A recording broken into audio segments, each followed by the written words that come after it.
أهلا وسهلا بكم في قناة جزائر نيوز. نرجو منكم الاشتراك في القناة وتفعيل الجرس. إليكم خبر اليوم. فاز المعلق الصوتي الجزائري حسام الدين نعيجة بالمركز الأول في جائزة فنون الصوت العالمية Voice Arts Awards 2024 ضمن فئة أفضل معلق صوتي عربي عن العرض الترويجي عبر التلفزيون والإذاعة. الجائزة ينظمها مجتمع علوم وفنون الصوت في لوس أنجلوس سوفاس، وتعتبر الأعلى عالميا في مجال التعليق الصوتي والتمثيل الصوتي،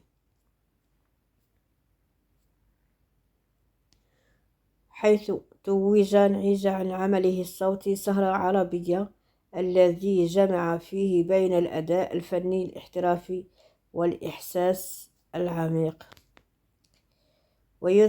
ويذكر أن جائزة Voice Arts Awards تقدم في لوس أنجلوس الأمريكية من قبل مجتمع علوم وفنون الصوت في سوفاس، وتعتبر أرفع جائزة في مجال علوم الصوت على مستوى العالم.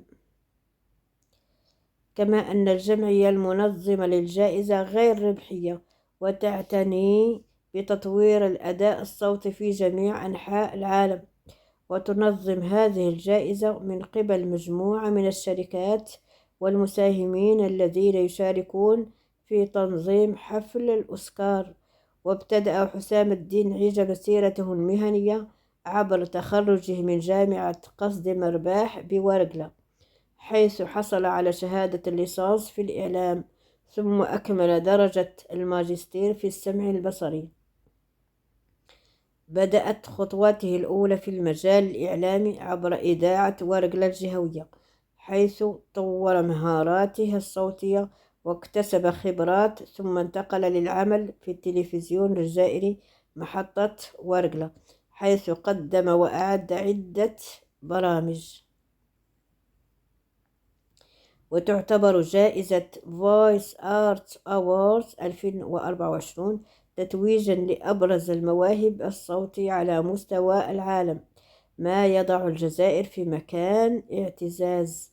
وفي سياق متصل، يعد حسام الدين نعيجة الجزائري هو الثاني الذي يفوز بجائزة سوفاس بعد الجزائري محمد الأمين مهري، حيث توج مهري بالجائزة الأولى عن عمله الصوتي تينيري، وهو عمل مرتبط بمنطقة جزائرية تقع في الجنوب، وتعد من أجمل المناطق السياحية الصحراوية في العالم. وشكرا للجميع، ولا تنسوا الاشتراك في القناة.